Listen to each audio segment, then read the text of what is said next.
Watch me flex my flow, you'll be the next to know. Spit it hot flambeau, swing them bars like whoa. Grab the remote control, must have called 1,000,000 times, I'm on the other side, hello.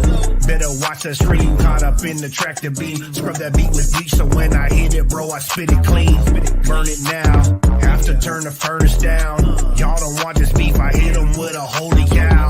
Hit them with the verse, got them thinking, wow. This ain't a game, kid, why you play around? This that ill spit, them bars are so sick. I'll shock the whole world, anaphylactic.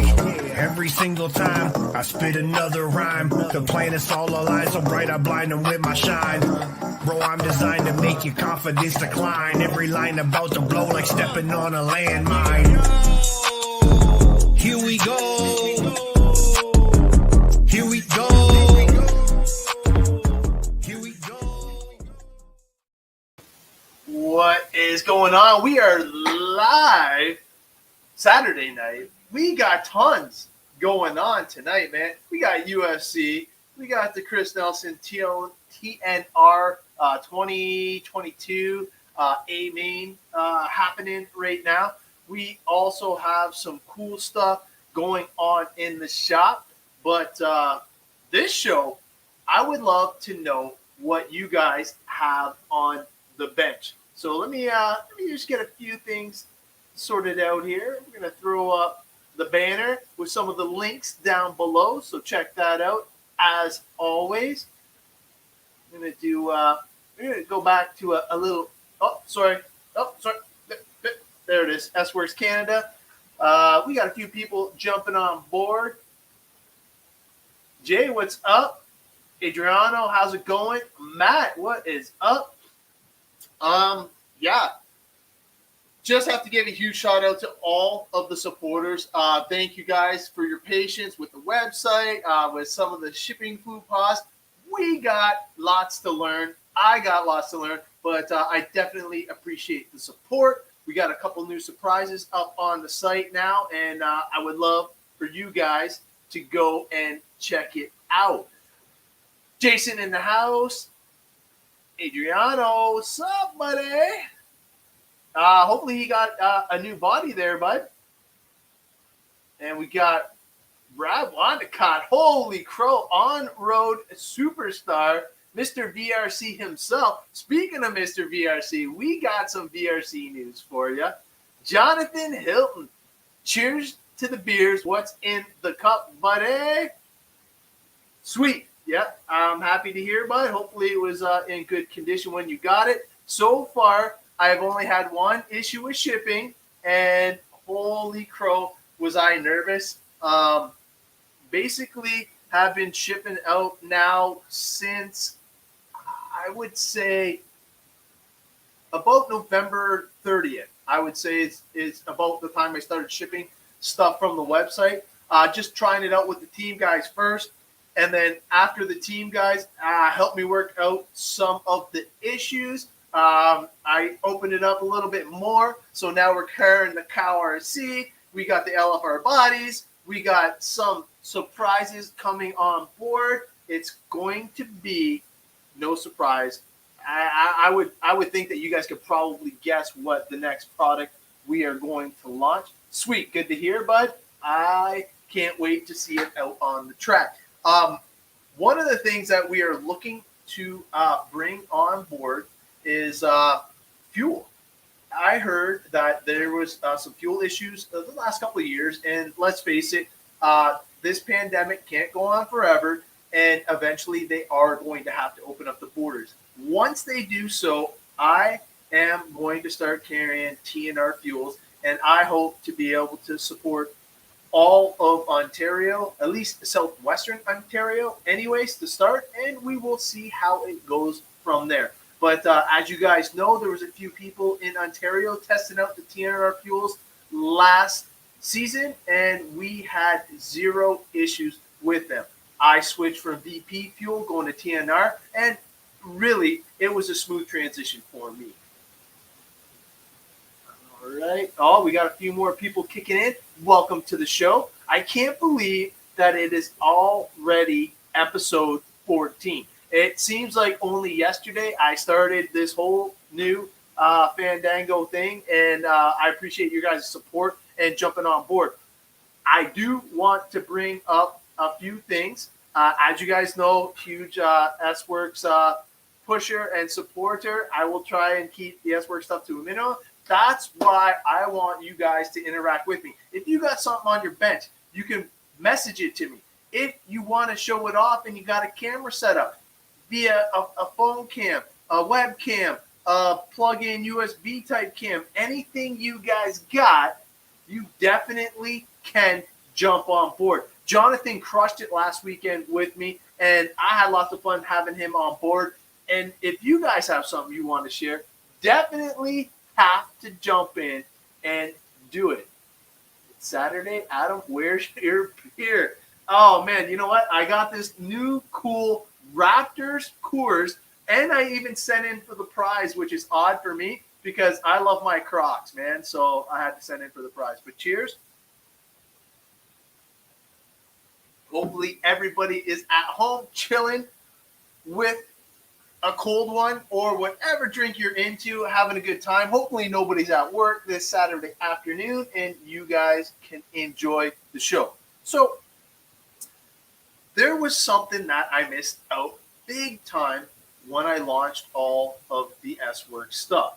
And I have to definitely make up for it because these two have been a huge part in the reason why I wanted to do some a little bit better for the 2022 season.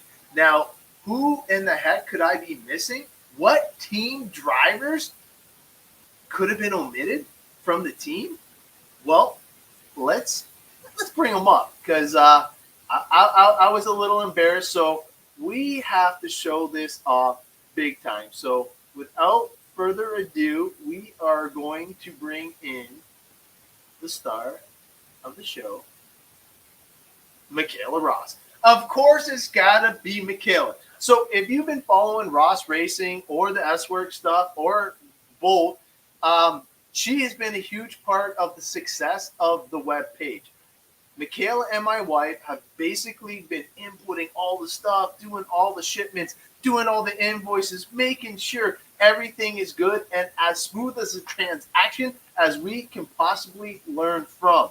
So obviously, if you guess the first one, it's going to be no surprise that Nathan finally has his kit and we are going to have some fun in the upcoming season.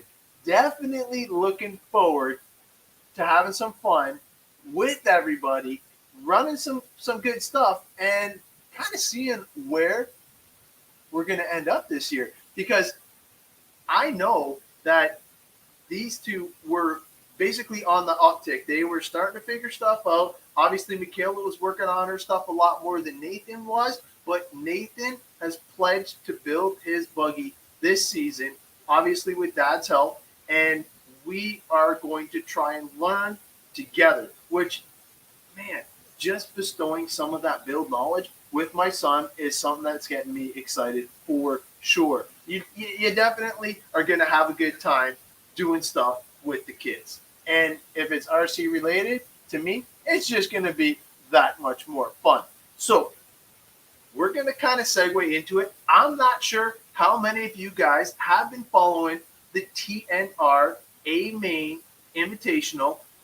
Some of the prizes are just ridiculous there, and it's quickly becoming a bucket list race for sure. Now, the track layout is super cool as well, and let me just pull that up so you guys can see exactly what I'm talking about. Now, they are right in the middle. Boom. So right now, they are in the Pro Buggy Buggy Heat number 1. There's Cavalieri. Oh, there we go. Going to the drop down. Big double here. That's a huge step up. Then he's dropping back down into the rumble section. And look at that step up, man. That is bonkers. And then the huge drop down into the wall ride.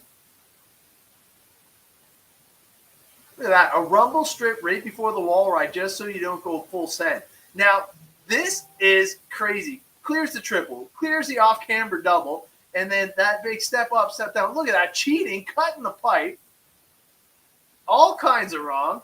Uh-oh, we got signal loss. Yeah, I'm probably taxing my stuff because the wife's watching the fight. The kids are inside on all their stuff. We got crazy stuff going on, and I hope that I'm not losing the signal for you guys. But look at this track, man. Cav is straight up killing it. And it looks like there's only 5 in this race, but man, is he picking them off. That TLR looks dialed. Look at that, man. These guys are flipping, getting out of his way. And it's that approach speed that these top pros have that make people nervous, man, for sure. But I'm hoping that you guys can see this in the video, kind of like via the way I'm sharing it. This is a little bit, yeah, see, it's a little bit jumpy. It looks, well, obviously it's 720. Oh, cut the pipe again. That is sick, man. So that's probably the fastest line. Cav did that twice now, but hopefully you guys can see that. Oh, yeah. And I think that, yeah, TLR, baby.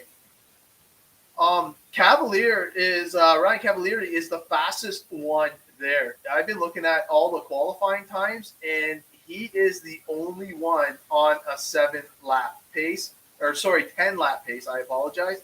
10-lap pace. He is 2 thousandths of a second off of an 11-lap pace, which would put him at the track record, obviously. Look at that. Doesn't even look like there's a rumble strip anymore. Smashes it into the double. Easily clears the triple. Makes the double look simple. Dropping it down into the double again. Didn't jump the pipe that time. Huge step up there, almost into the turn, which is crazy. Into the rumbles there. Now, is he on an 11-lap pace right now? 29 seconds. He is on an 11-second pace. Look at that. He stepped it up big time. Now, all the videos and stuff like that these guys have been doing, this is being produced by Chris Olson, which is from MIP or Matt Olson Productions. But he is doing a fantastic job. Not only is he bringing us great event coverage, he's actually in the event as well. So not only is he having his cake, he gets to eat it too. We need Brandon Marshall on the mic right now. But yeah, no, the event has been pretty cool. Not sure if you guys have been following it at all, but this right here is going to smash it. Oh, look at that. The live video has ended. So you know what? That is my cue right there. But yeah, it has been pretty cool to watch. And really, I've been enjoying it on and off all day. I got my honey to-do list done today, and I was able to kind of fit it in here and there just to make sure that I could get everything ready for the show. So one of the biggest questions was about glue-in tires. Now, I'm not going to lie. The majority of the time, I glue tires and they come unglued. Last year, knock on wood, I think I finally perfected my way of gluing tires, and I keep it simple. I have 2 methods that I like, and I'm pretty much sticking to that. Now, I have been experimenting with the Adam Drake gluing the foam inserts to the actual tire, and I feel that it gives it a little bit more stability and a lot less likely of ballooning. Now, I haven't run Truggy in 3 seasons now, so I heard that it actually helps out a little bit more in the E and Nitro Truggy vehicles because those tires are bigger, obviously a lot more rotation. So definitely cool to see some of those tips and tricks. But I know that people wanted me to talk about the glue in the tires. What do we got going on here? If both thumbs get stuck to the wheel, you're doing it right. Oh my God. Yeah.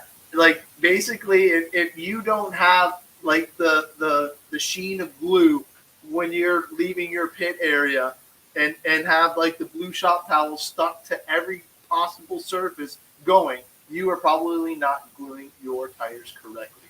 But with that being said, a lot of people asked me about what I do with my inserts. And Sean helped me out big time from Summit RC Racing with two types of different inserts. Obviously, medium, and I'm going to say a soft insert.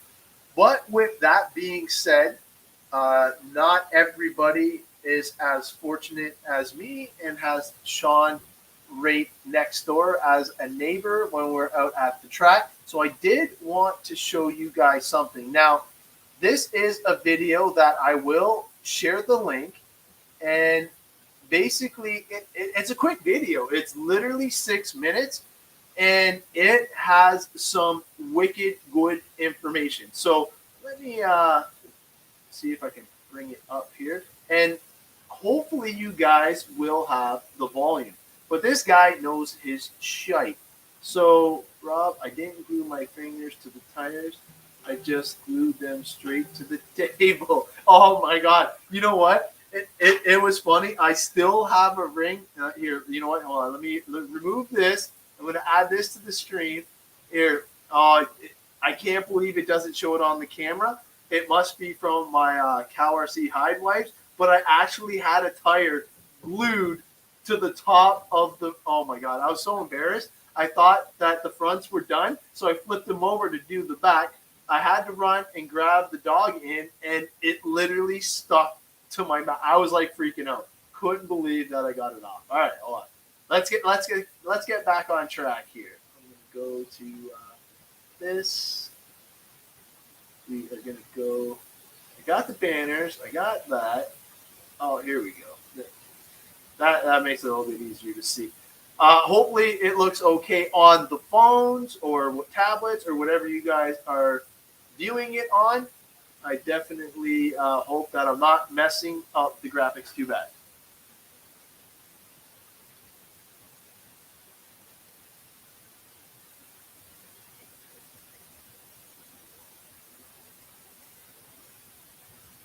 Yeah, run with the tire bands.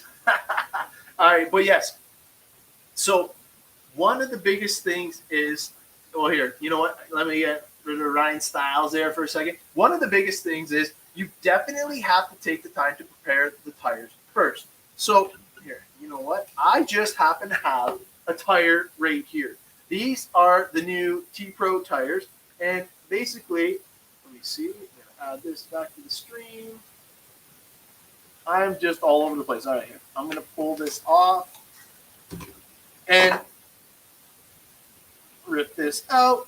So one of the absolute first things that you should do is grab some type of degreaser or cleaning solvent that'll get the releasing agent off of where the bead of the tire is going to be glued to the actual rim itself. So cleaning it and letting it dry correctly, properly, is probably one of the best tips that I can give you. Now, there is a plethora of items that you can use for this application.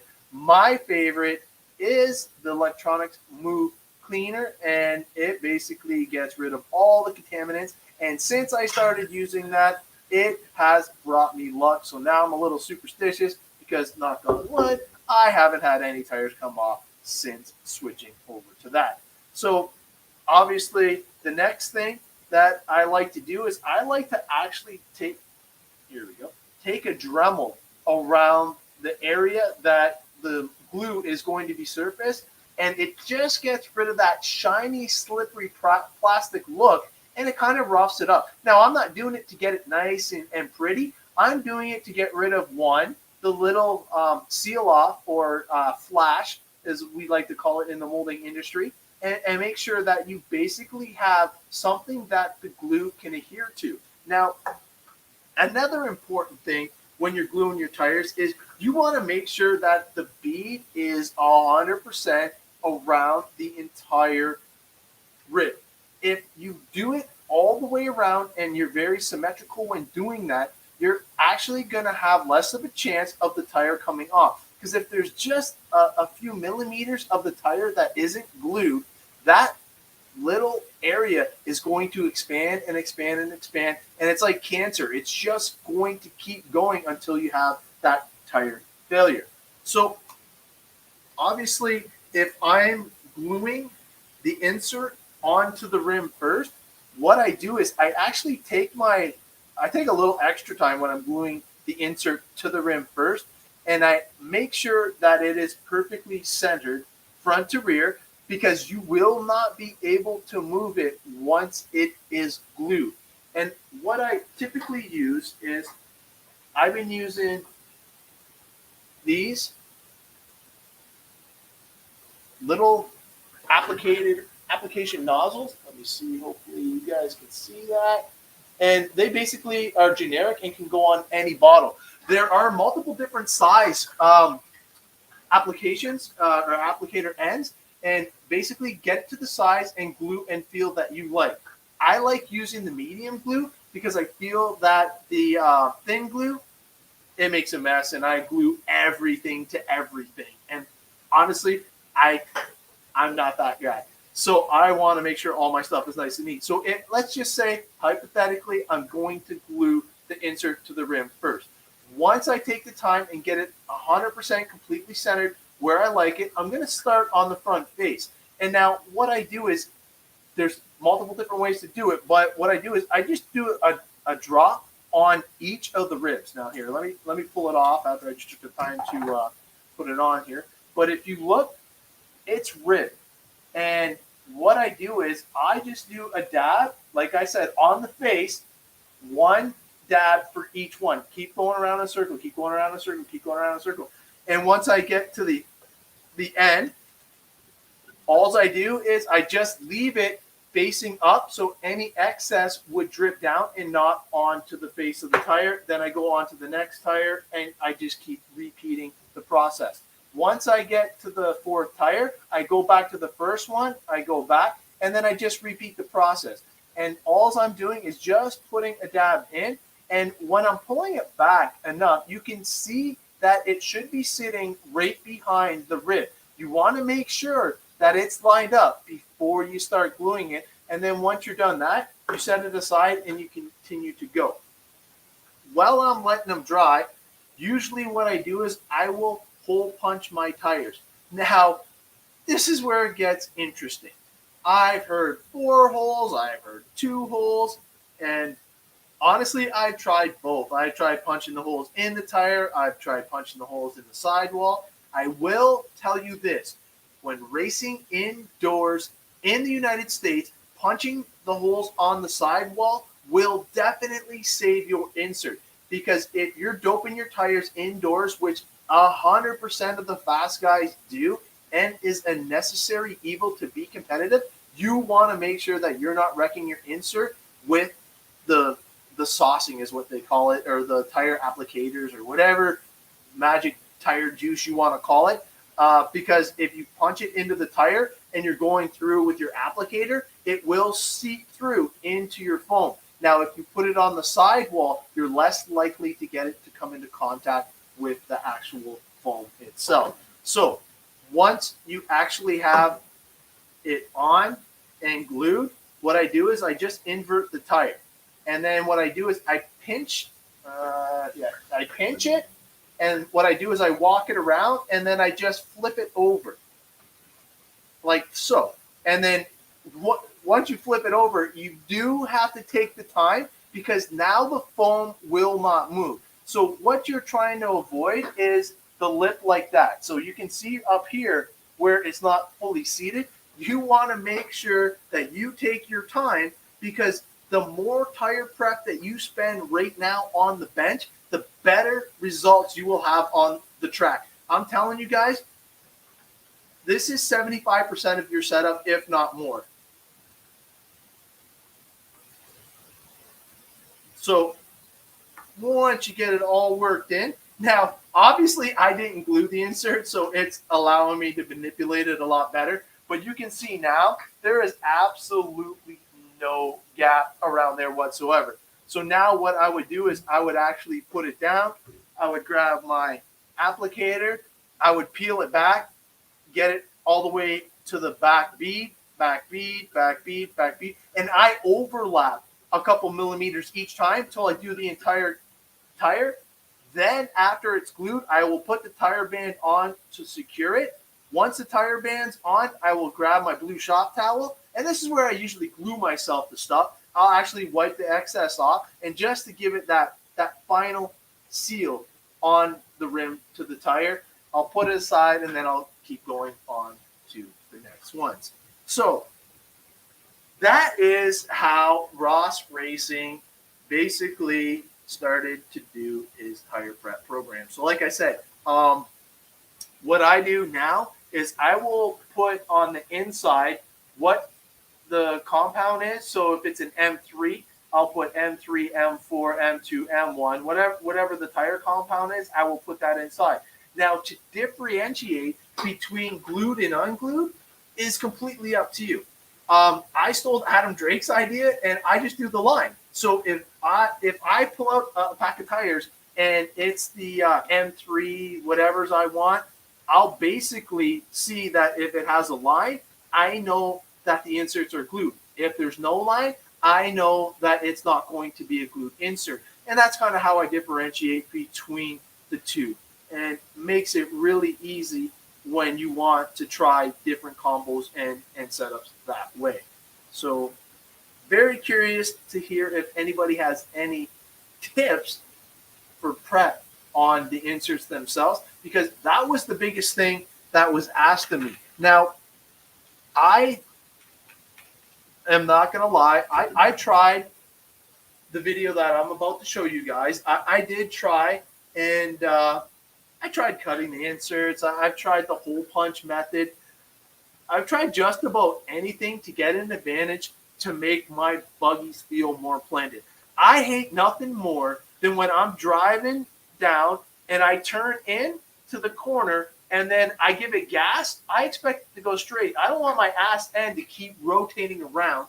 And I feel that if you have the proper tire insert and tire combo to allow it to have that rear grip, you're going to have a better driving experience once you actually make it to the track. All right, let's bring up Ryan here again. So basically, if you guys don't know this guy, he is probably one of the top 3 in YouTubers for RC cars, and he's got something to say. I don't think that's it. Oh my God, they want me to answer an ad. Sorry, guys.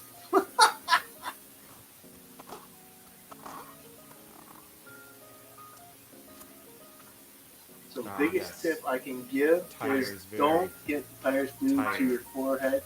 It hurts like hell when you rip it off, not to mention the missing eyebrow. Oh my God, Matt. An insert. That would be awesome. What I'm talking about.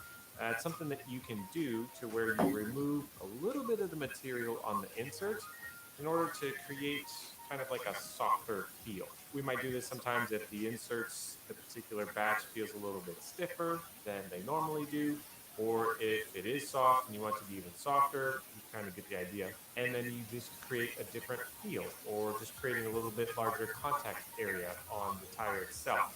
And it lays a little bit flatter sometimes when we do this. So enough talking about it. Let's go ahead and over to the workbench, and I'll show you guys exactly how to do this. His background music's bugging me. Okay. So horrible. We're going to get started on chopping up this piece of foam here. So let's go ahead and take it out of the tire.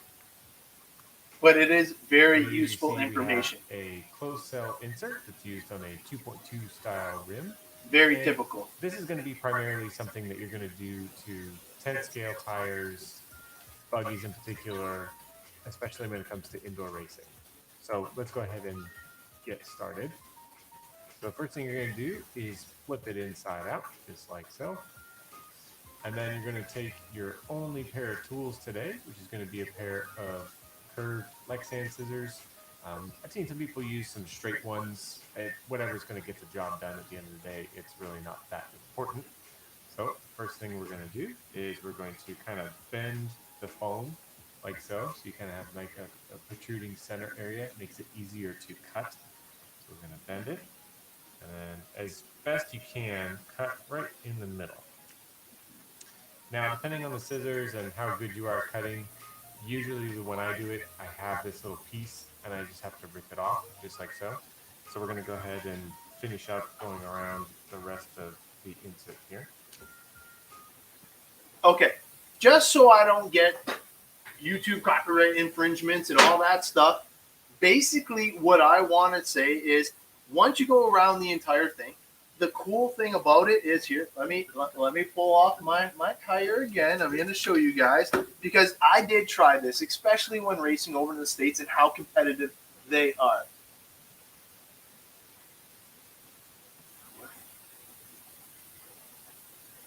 I slept with my tire, not by choice. Okay, so what we have here is a standard tire, standard foam, unmanipulated, not glued. So you can see how it's a little bit of a rounded carcass there. What Ryan is doing is not only is it going to make the center softer and a little bit more forgiving in the center, it's actually going to make the carcass more square and flat, increasing the grip potentially.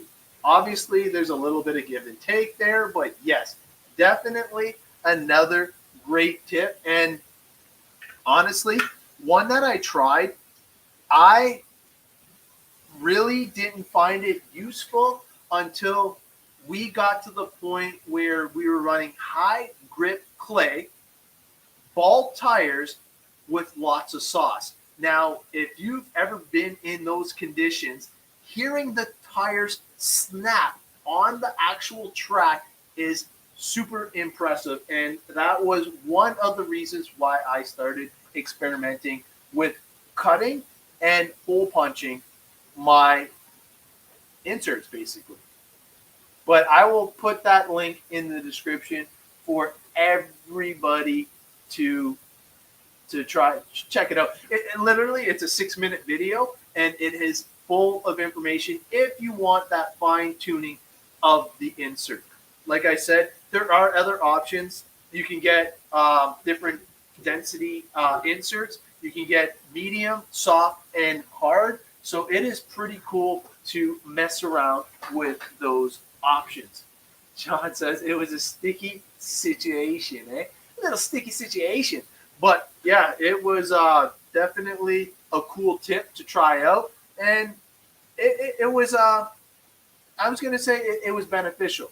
Now, thinking about it, it would make sense for me to try that in my drag car. So I might have to revisit that tip and see how it goes, because obviously I'm using bead locks for the tires so I can change the tires quickly for the track conditions for what we're at. And literally I'm doing passes in 2.3 seconds or less. So I want to make sure that I have the absolute most grip I potentially can get, because I have Tekin power. So nobody has more power than me. It's all about being able to put that power down. So a little bit there. What else do we have on the show? I did comment if anybody has anything they would like to show off. The last thing that I have for the show tonight is this right here. I'm gonna pull it up. Now, we're still in the midst of this one, so we'll see how it goes. But I am super happy with where I qualified. In fact, I feel confident, super confident, that I am going to win this event. I just feel it. So I'm going to bring it up. Add that to the stream. So right now we got VRC, and this is the A main sort. Right now I am sitting in, I think, am I 9th overall? I don't even know where I qualified. All I know is that I made it to the A main. Woohoo for me, because I think it was the first in a long time. So everybody's trying to catch Kevin T. You got Mark Andre in there, Brian Nesbitt, Adriano killing it, man, in the top 4. You got Stephen G, And then, oh shit, Mr. VRC himself, Andrew Bakar, hasn't even done a run yet. So I'm expecting some pretty good things out of him. Ryan Fireball Martin, I believe, and Matthew and myself, and who's left there? Mike Moore. I don't know if that's my Mike Moore or the other Mike Moore. I'm not sure. Is he a club racer? I'm not sure where he's at with that. But yeah, definitely super cool to see everybody jumping in. I would love to see more entries in there because we only had 19 people total. I feel that we can definitely get that up to 25 plus, no problemo. Nice. So, He-Man has more power. Hey, that's funny because, like, Adam is He-Man, right? Prince Adam? He-Man, get it? I know you can't tell by the pipes, but we'll start doing some push-ups and some pull-ups. But if anybody has anything they would like to show off, now's your time.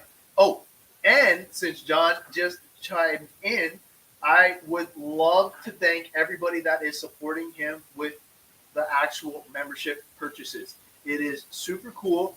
And basically, man, I love seeing the support. I love seeing that you guys are putting forth some of your cold, hard cash to ensure that we have an epic facility to race at year in and year out. Now, obviously, John's doing it to get the lighting in. He's doing it to probably get some clay. He was talking about big air. He's talking about redoing the benches in the back. And you know what? All the things that he's been doing has been super cool. Oh, yeah. No, for sure. I could show off some stuff. Yeah, you know what, Jonathan? You definitely have some cool stuff. I'm not sure if the link still works, but what I will do is I will share the link shortly and definitely encourage anybody to call in if they have something cool that they would like to show off. Honestly, I don't care what brand it is. I don't care what RC genre it is. I don't care if it's even a drift car, drag car, 4x4 short course, Techno TLR, Kyosho, Mugen, you name it, man. Bring it on. What's that, babe? Yeah, if you like it, let's see it. She says, yeah, bring it on. But that way you don't just have to hear me chit-chatting and this and that. And I'm hoping that we can get back to racing next week and then have the return of the What Would Douglas Do segment. Miss that kid. Miss seeing the racing pictures, him qualifying, stuff like that.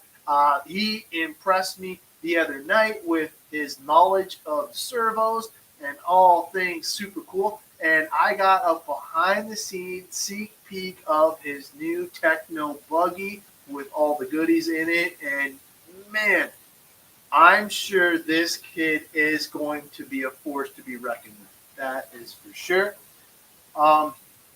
Another thing that I was able to bug him about was the invisible speed. And obviously this is from Joseph Quagrain. I'm dying to see how the Mayako buggy and all the drivers that he was able to corral into the team do at the upcoming DNC. Obviously, Ty is going in there on a high note. He definitely redeemed himself. But, speaking of pros, I hope I have this. I might even have to send it to myself. It is that important. I'm going to get this on the show. What did I do with it? Oh, you know what? I do have it. Yeah. Thanks, bud. All right, so I'm going to pull this up here. This is. It blew me away actually when I saw it. Let me see here. Oh, you want to see? Here, let me bring this up real quick too. I know. Keep focus here. Let me bring this up. Here we go. Look at that, eh? This is super cool. My buddy Ashley sent this to me. It is him and Elliot Boots.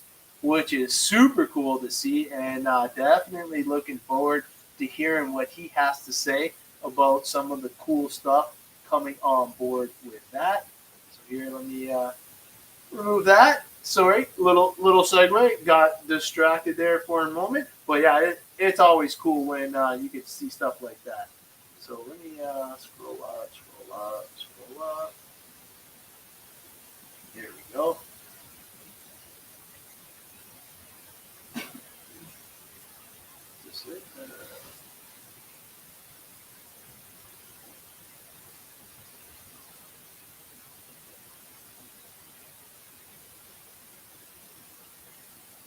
Oh man, there's some cool stuff on here. I wish I could show you guys, but I can't.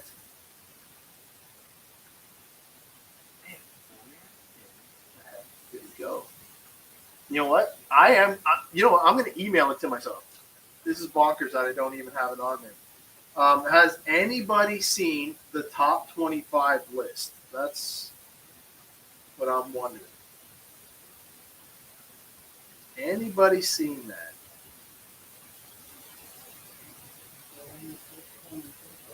I believe I did post it. That's what I was trying to find so I could share with everybody, because I think it's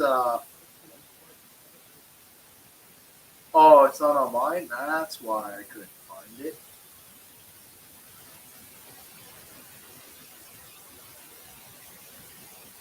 So here, I'm going to share it right here. There we go. Okay. Beauty.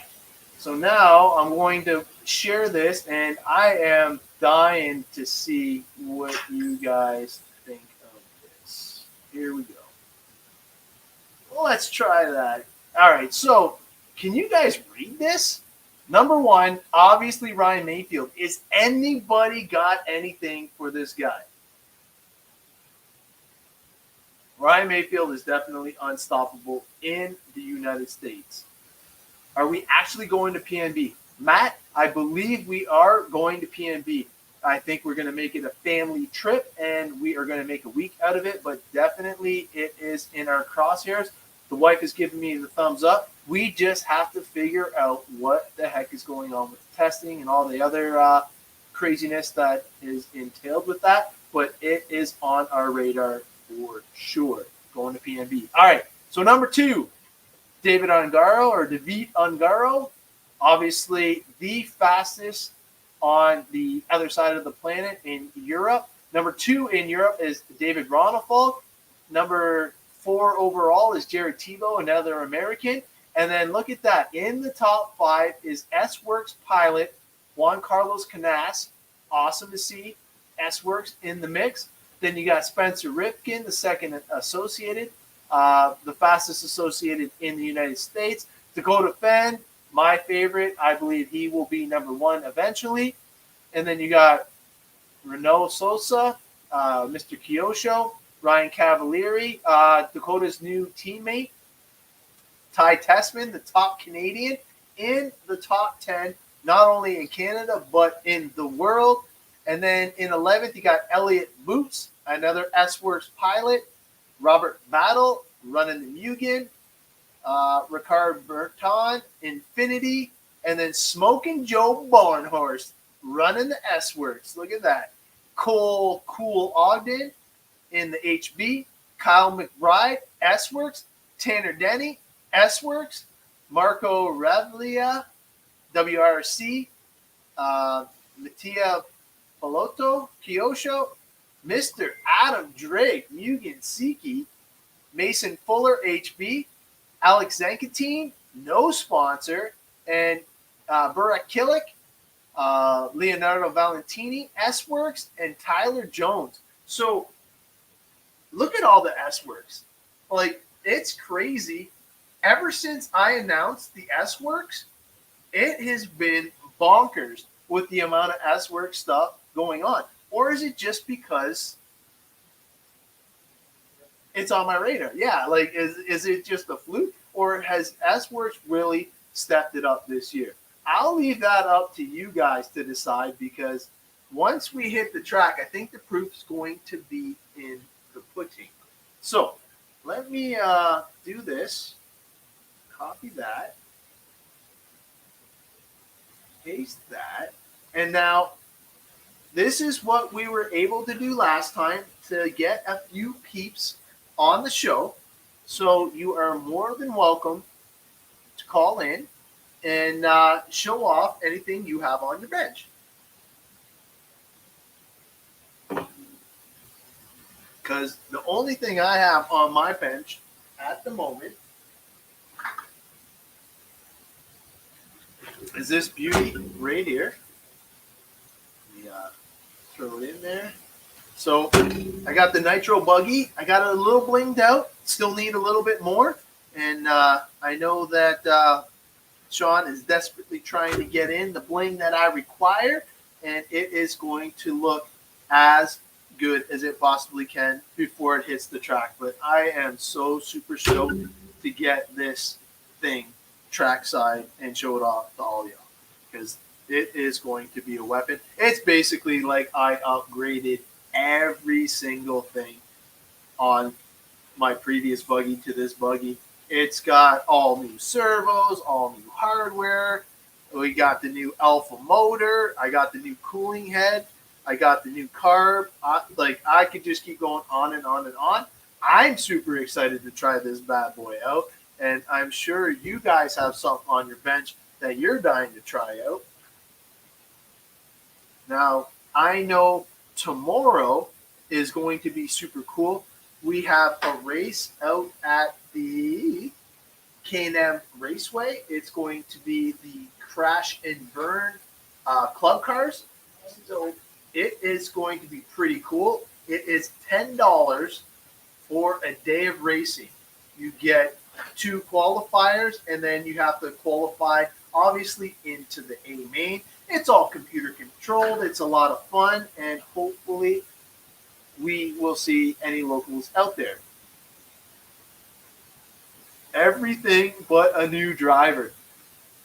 Hey, you know what? I might not be new, but we definitely have a few new drivers. I have a new enthusiasm about it. How's that? But yeah, no, Matt, I'm definitely looking forward to getting this puppy on the track. Can't wait to see if some of my previous setups work or don't work. But yeah, we are going to see. Look at that. All right, we got Jonathan calling in. All right, so you know what? Let me get rid of my junk here, and we will bring Jonathan on board in 3, 2, 1. Jonathan, what's up, buddy? Hey, everybody. How's it going, bud? Good, man. Good. I feel good. I feel good. I'm excited. I'm excited. Man. You know, I'm not jumping up and down. I feel more excited than that right now. I finally got all the pieces that I wanted to have to build the perfect nitro truck. So now I'm gonna be able, for my nitro truck. So now what I did is I built the truck, and now I'm gonna go to upgrade stage of the truck. First thing I did is I built the kit from an instruction stock. I'm not gonna say box stock, like as far as even the setup, but okay. I built the truck with the box stock instructions, no upgrades, everything in the box. So I know how the truck is constructed, how it goes together, period. From everything in individual pieces, I know where that piece goes and how it's thrown in.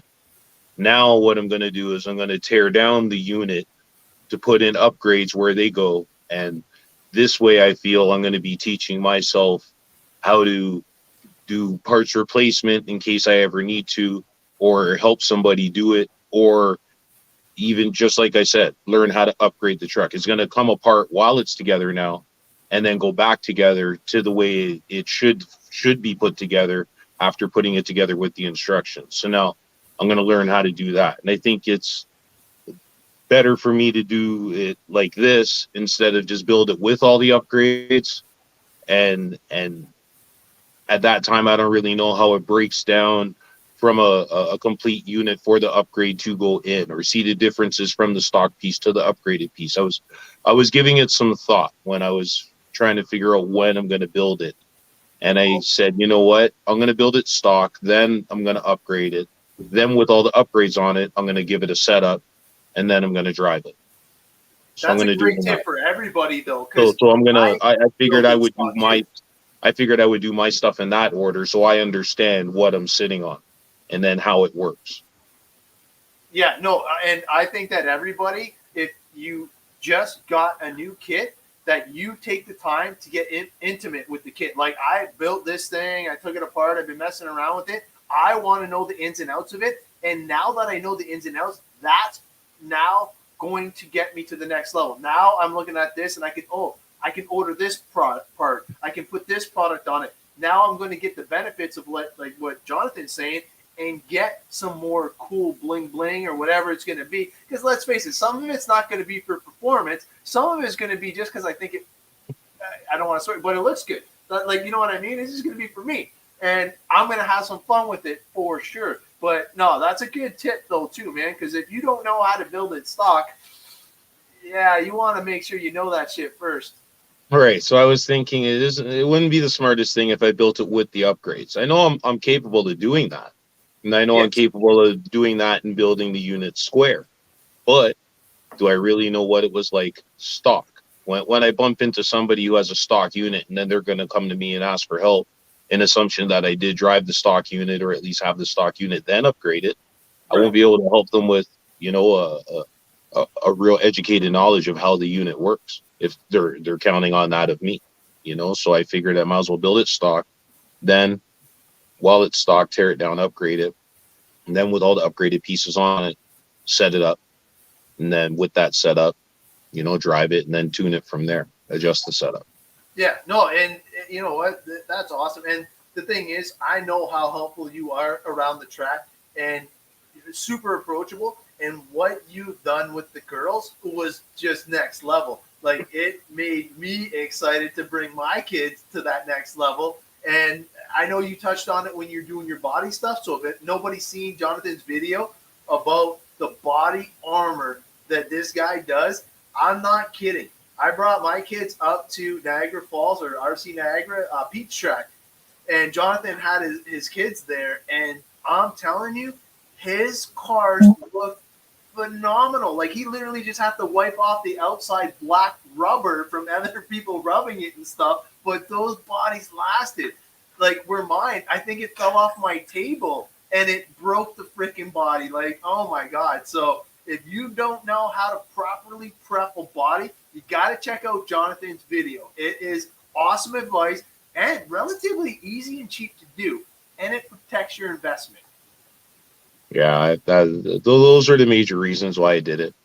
They like their bodies, so it's going to keep costing me to keep producing them. So I had to figure out a way to make the body last. Absolutely. And then from the tricks and tips I got from racers, I applied it all, and it worked.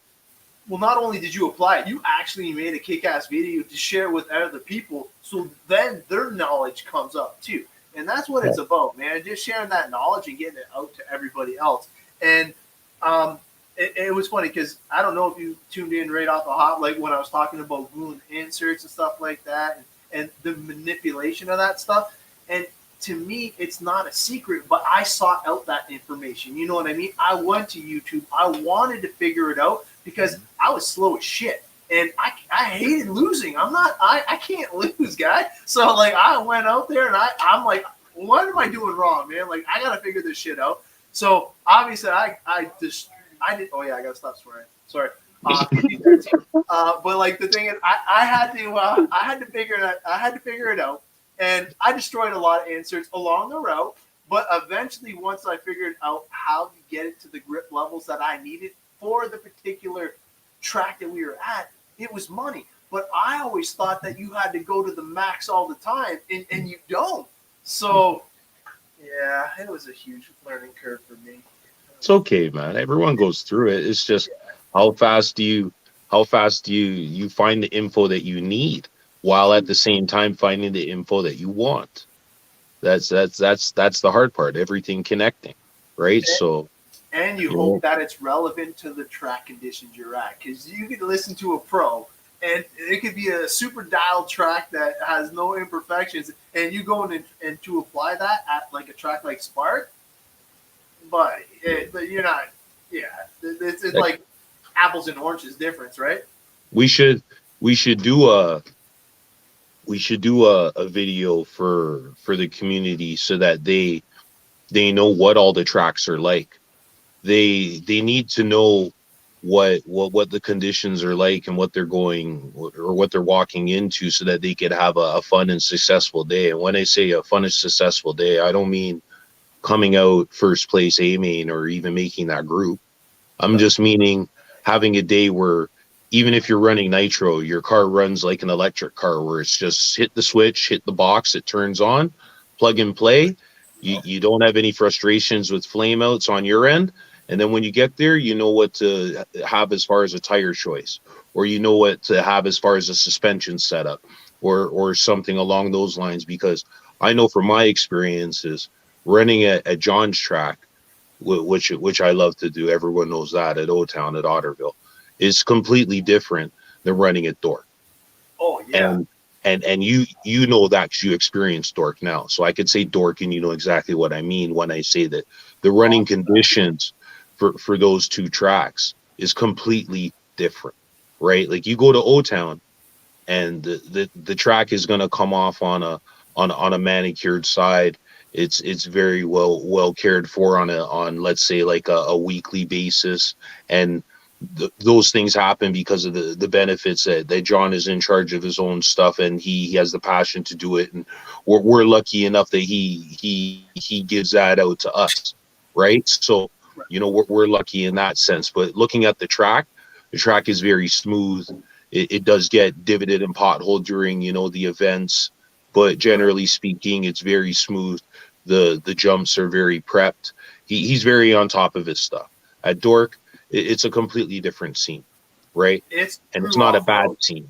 It's just a different scene, right? And what it is Dork is a track where the racers who are on the board, quote unquote, are the volunteers that have gotten together and put in their time collectively so that the community has a place to come and race. And with them all doing that, like I said, with them all doing that, it is very hard for a decision to be made or a question to be answered on an instant. Where if you put out a question, to John, it's one man, and he doesn't have to collaborate with anybody, and boom bang pow, here comes out the answer. But at Dork, it's a different scene. Sometimes things take time, right? With it being a group that's volunteered to watch the track doesn't get the I'm gonna say care that it does, or the grooming, I'm gonna say, because there is just as much care. I'm not saying that people don't care at Dork. I don't want anybody to take that as an interpretation. Let me make myself clear on that. I don't want to say that people don't care about Dork or there's no care in the prep or anything like that.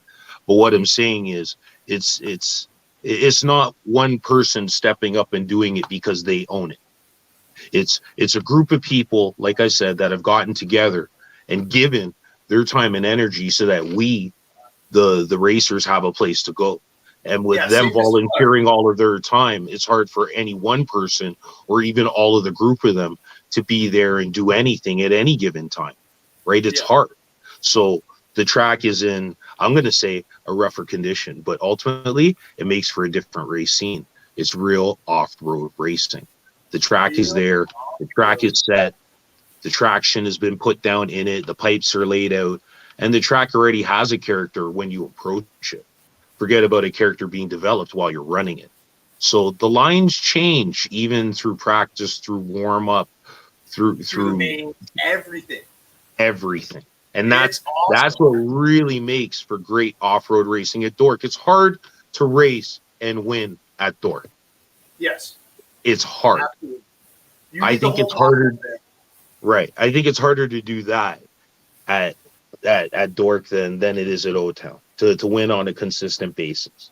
And I think Dork Dork really brings out the real off-road racer. Well, You that's know, I like, love O-Town.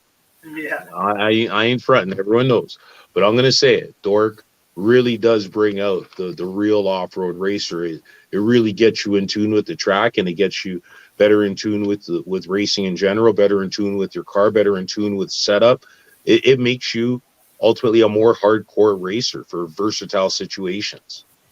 You know, and I think because that was one of the places that I first experienced, and for all the experiences I've ever had, you know, from the people there and there, it's made me a better racer wherever I go. I'm very good at adjusting to a track when I get there because I was at a track that was different every time I got there.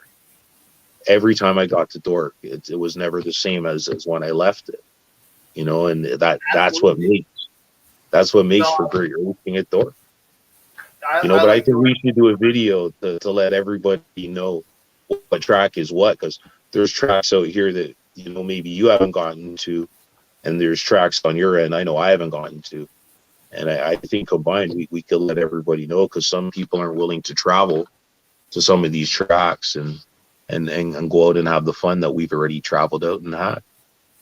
And see, that's one of the things that I want everybody to kind of keep in mind. And with the whole COVID thing, I hate to even saying the C word, but with that in mind, you have to support your local tracks. Because if you don't, man, you don't know when they can go away.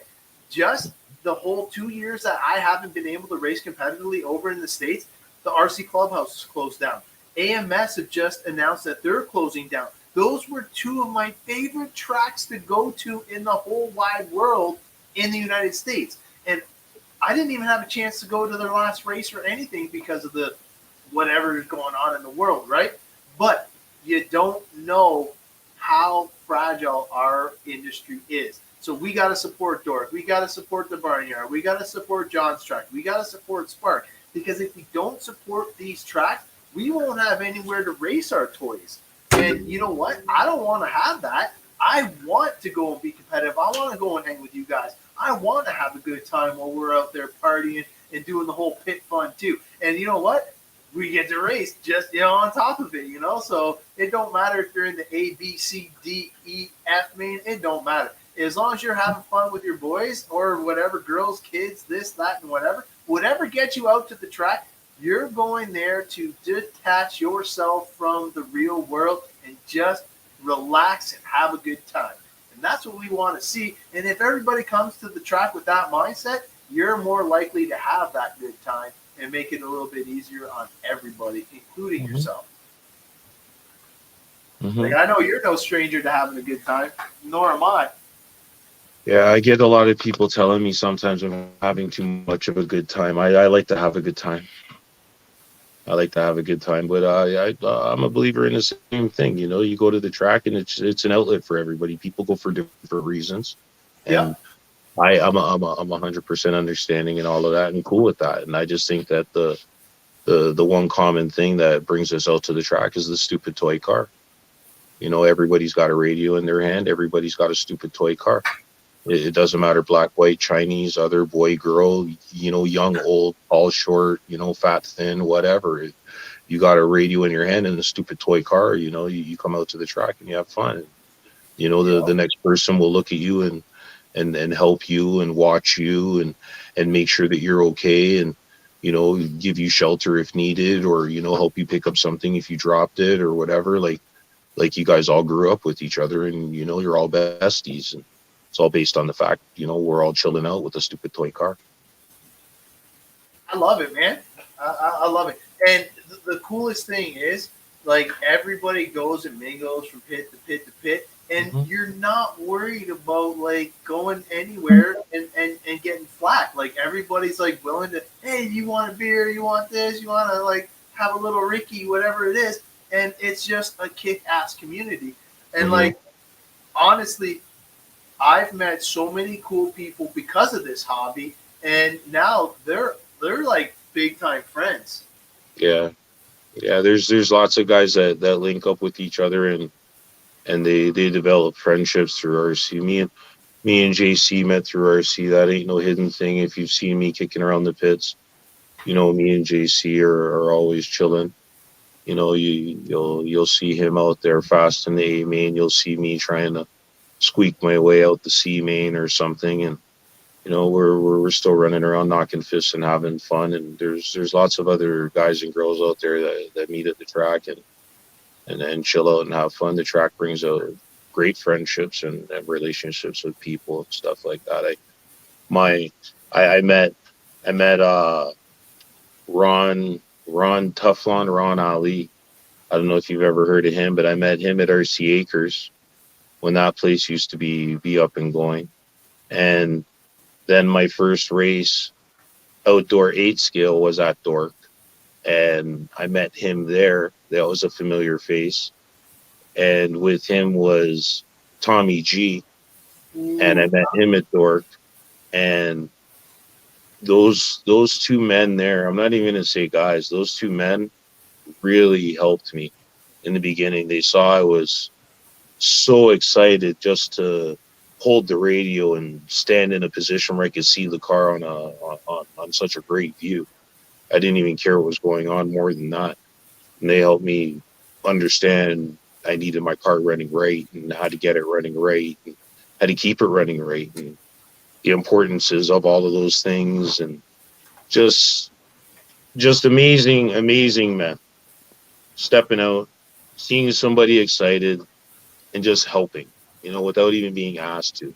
And countless times I've seen guys just like that out there helping lots of new people, even people with experience too, that are having a difficult time with whatever they're going through, whether it's the car or something broke, or you know they don't have a replacement part, or even a tool, or whatever the case may be. There's so many great guys out there at the track that just see somebody needs help and they walk over and ask, hey, you know, what can I do to give you a hand? So a lot of the time I try and do the same thing, you know, and it's just based on the fact it was done, you know, what was given, why not give it, right? Like I remember being at RC Acres again on the indoor tent. If Craig Aberdeen's watching this, he's going to get confused because I've heard him make the comment like, we need an indoor 8 scale facility. Well, we had one, and based on, you know, the lack of support that was going on, we lost it, you know, just how Adam said. But I remember one day I was in there and I didn't even have wheels to run. How are you going to run without wheels? You know, I must have blew out a wheel or broke a wheel. I think I broke a wheel. So how do you run with no wheels? And I remember Craig Amos stepped up and gave me a pair of wheels, you know, just so I could keep going. I remember I didn't even run for as long as it took for me to get to the track. And I was already in the middle of packing up my stuff so I could take that drive back home. And he stopped me and he was like, hey man, what's up? Why are you leaving? And that's how it started. You know, he never had to say a thing. He could have watched me pack and walk because that's what I was about to do. Yeah. And I would have seen him again later on in the community. But he stepped out. Yeah. You know, nice guy. There's lots of stories like that. You know, everybody could step out and say everyone experiences that. You know what I mean? Everybody is out there helping somebody out there in the RC scene. But yo, let me show off some stuff. This was a show off thing, right? Let's show off. Let me show off some stuff. Okay, so how about this? Some strength for the nitro truck. Oh, what's going on? Oh man, invasion. he's like you. It's an alien. So you got some hop up bling there. Yeah, it looks good too. I think so. Heck yeah. Right, you got this rear hub stuff, you know, that everybody has on their truck. Okay, I got it on mine. Okay, nice. So watch out. All right, watch out. The otter's on site. I'm at a secret location. I'm mining for some gold. I thought you were going to show us your putting skills. Yeah, for sure. Yeah, took a break from golf. Are you golfing inside or outside? Inside. Because last time it was outside and it looked cold. Well, actually, it wasn't. The fire was quite nice because we had a setup where you could stand beside the fire while you were like making your swings and whatnot. So it worked pretty slick. Oh boy, Jonathan, you got some more on the table there, bud? Oh, I got lots on the table, bro. I told you I got everything to put my truck together on the table. Well, I'm so happy. I waited and waited and waited and waited. And I'm I finally waiting got too, everything. Jonathan. I'm waiting too. I'm waiting for you to show up with your sled to go RCing tomorrow. You know, talking about that. Is it And, right? and these are the matching front hubs. Let me show these off. Right, so I got the matching caster blocks in alloy. I'm trying to get it in camera for everybody to see. But you'll see me in the pit anyway, so it doesn't matter. TLR for the win. But okay, yeah. Let me mention to you about the sled. So what happened was I put out that vid to let everybody see inside of it and how it works. I rewatched it because I like to rewatch my stuff. And I saw some stuff in there that actually I didn't even like.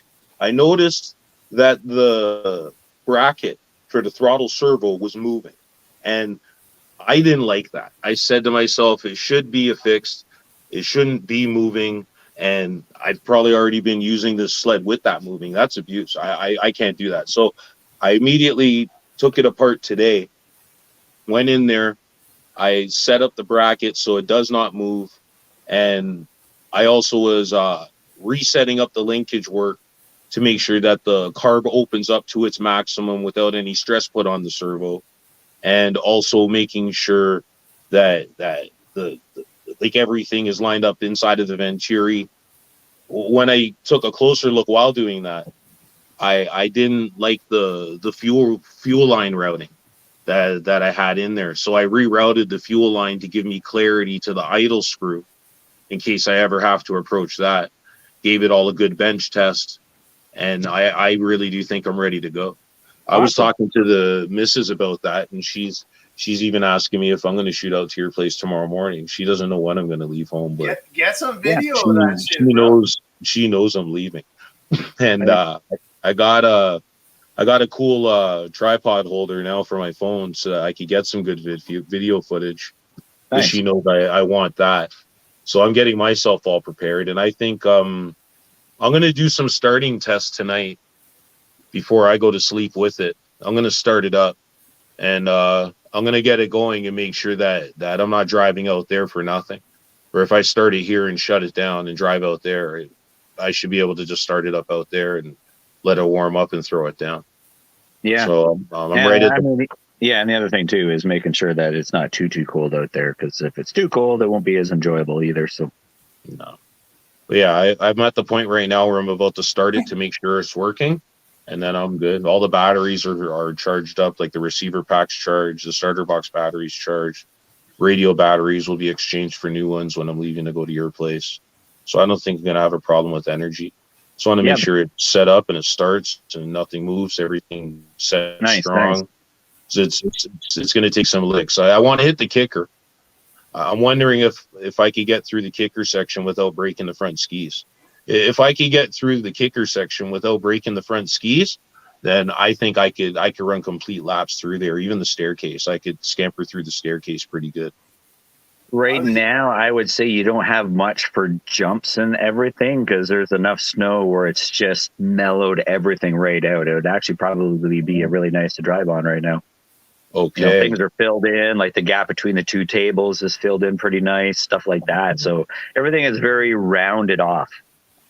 With this snow machine, I found out that puffy amounts of snow is actually not good to be running in because it'll dig itself down in it. And it won't run across the top of it. You would almost want like a hard, crusty surface. It's very, I think the sled will sit right on top, no problem. Yeah, something's very icy that you carve at and stuff like that. So those I think are the ideal conditions to run this snow machine. And I figured out even after it's printed. Say again. Are the skis 3D printed or molded? They're I think they're constructed together with different pieces. They're not 3D printed at all. Okay. This was built in the era where 3D printing wasn't happening Yeah. for sled making, and it was at least 10 years ago. And there's reinforcing pieces on the skis that he attached on the top and the bottom. So I don't think that they're anything like I could call out and say it's true. We'd have to get Jordan to talk about the front skis. Oh, it's But flag. I just don't want to hit the kicker and break the front skis, because then that's the end of the machine. We have no skis. Yeah, because you don't want to jump and nosedive and not be able to rip it up. No, it's not the nosediving part. It's the impact for the lift. I don't want to hit the incline so fast that the ski wants to bend and it breaks. The front of the ski, the curling of the ski. Right. I don't want to hit the jump so hard that I can't get up the transition of it. Almost like the ski wants to bend, but instead it hits the transition and it breaks. Yeah. Right, because the kicker would be so steep. But if John's saying that there's so much snow on the track that I've lost, let's say 3/4 of a foot going into the kicker, then that's mint. Because this thing will take everything is completely snow covered. So I mean, the whole concept of it being like an off-road style track, I would say, is pretty. It's pretty low key, very low key for an off-road track. It's more like just a snowcross area with some humps and whatnot, and some elevation changes. That's really all it is right now. I'll shoot a picture tomorrow. I'll post a picture. This is going to be good. I'm gonna You start can it tonight. just hardly see the humps or the layout of the yellow too. Like, it's completely covered, but you can just see it. Like, not the yellow, but you can see the snow is elevated a bit more. Okay. Just because of the tubing, so it's good. Okay, I get it. So there's like literally like 1/2 foot to 3/4 foot of snow just sitting on all over the whole track. Yeah, because we got 14 inches of snow, and then of course the warm spell just settled everything down, probably compressed it to probably 7-8 inches, but it's pretty solid. Like, when I walk on the snow, it takes a bit before it breaks, so the sled will easily sit on top. Sweet. Okay, this is gonna be good. I'll be able to carve through the top, not carve in it. Yeah, exactly. Yeah, this is gonna be good. Yeah, I think I might come out tomorrow. Yeah, I would definitely wait till the afternoon. If it's sunny and whatnot, hopefully in the afternoon, then you'll definitely enjoy it in the afternoon if the sun's out, 1 o'clock. Yeah, tonight I was talking to my wife about coming out for like midday-ish and running during the midday. One till 4. Yeah, even noon till 4 is good too. I would say noon till 4 before the sun disappears behind the trees. Yeah, I said a few hours, and then after that, I'll come home in the dark. I don't care. Go through the footage. So switching gear, thinking warm thoughts. Who's excited for the Auto Cup series? Oh, this guy right here for sure. The return of the Auto Cup series after what, a 2-year break, 3-year break? It's been a while. Break. My goal podium, Nitro Truck. I want it bad. I'm not saying first place, but I want on the podium. I want in that pick. Yeah. You're running a Nitro Truck, and what are you running? Nitro Truck and Nitro Truck. I'm going to run this year consistently, and I might 10 scale buggy to boost up the numbers in that class. I'll run consistently for the year in that, and then at big races, I plan on running my my 8 scale buggy at the Nitro Blast and at the Quebec Classic. But throughout the year, I'm going to practice with my Nitro buggy. I'm not going to practice with my Nitro Truck. I'm just going to race it and to make sure it's always ready to go. But I'm going to drive my buggy all the time and then race at those 2 races. And when I do those 2 races, I'll be in touch with the buggy. So even though people won't see me in quals and heats with it, they'll see that I'm still in tune with it. So I think I'll be all right for the full year. I think my race program will be all right for the year. Yeah, I heard there's quite a few guys jumping on Nitro Truck. I was talking to a few guys, and I'm like, oh, you're running Nitro Truck too. So I think we're going to see, maybe, yeah, I'm just looking at Matt Abaj's reply. I'm guessing we're going to see about a 10% increase in Nitro Truck class. So yeah, for fun. Hopefully we'll see like 2... Even if it was like 3 heats of 8, that would be perfect. Yep. That'd It's be a bigger sick. vehicle. 16, 24. If that was like solid all the way through the series, that'd be awesome. But who knows? That'd Maybe be we'll see sick. more. That'd be sick. I don't. Definitely looking to see. We're going to see probably about could be another 10% or more increase in e-truggy. Sounds like more guys are getting e-truggy. Nathan's got an e-truggy coming. He's definitely going to be a weapon in that class. Because if you look at how he could drive a 4x4 short course, him stepping up to the e-truggy, it's going to be like driving a 7th scale buggy. He's got the buggy body already in the works. He's getting painted by Brandon Marshall, obviously. But like the cool thing about You got bruggy body? bruggy body, You say bruggy body? bruggy body. I'm telling you, bruggy body? thing right now. Bruggy body? Yeah, dude. It's even thinking about me getting into the Nitro Truggy class, like just to have one. I'm telling you, it's. Is he doing a day and nighttime scheme too? With the No, bruggy body? No, he's too little, man. He can see shit way better than us old men. He was pointing out so stuff that was on the track that I was like, Nathan, what are you talking about? I had to like go and put on my sexy specs just to see what the kid was talking about. Yeah, I know. I'm blind. I just want something to make sure it looks good underneath the lights too. I like driving underneath the lights. Yeah, that's why, Brandon, look at how bright that is for me now, man. Like, I can't wait to race that. I'll be able to see it now instead of my old. That's sweet. Oh, yeah, it's nice. Yeah, it was a huge step up. Actually, John was at Quebec when I actually had to go buy a body and spray paint it like flow yellow or green. Remember that, John? I was jumping it out of my life. It was crazy, man. I was like, fuck, I had a buggy. Like, where'd it go? Yeah. I know. I always wonder about that with guys that drive with black. That's what I was doing, dude. It was bonkers. Like, honestly, I used to have the black paint and all that stuff. Yeah, I would jump it out of my life. It was like, oh my god, see ya, bye. Yeah. But there's so caution colors in bodies I see I never talked about. Black, because obviously the darkness, in the background, you lose it in the air. Brown, you'll lose it on the track. Right, guys that have like shades of brown or tan and stuff like that. Right, green, because of the backgrounds of the grass and when you're running off road and scenes like that. Just a few different caution colors to me, Yeah. And then over experience of time, you see the all white. That's a caution one because you're guaranteed to meet somebody else driving all white, and when you cross each other, sometimes you get caught looking at their car and thinking that you're controlling it. Bad news, buddy. Bad news, man. Yeah, and then you see one running away. Man, my vehicle's not controlling itself. Yeah, what the heck? Are you guys ready for some like big air return to Otterville? Absolutely.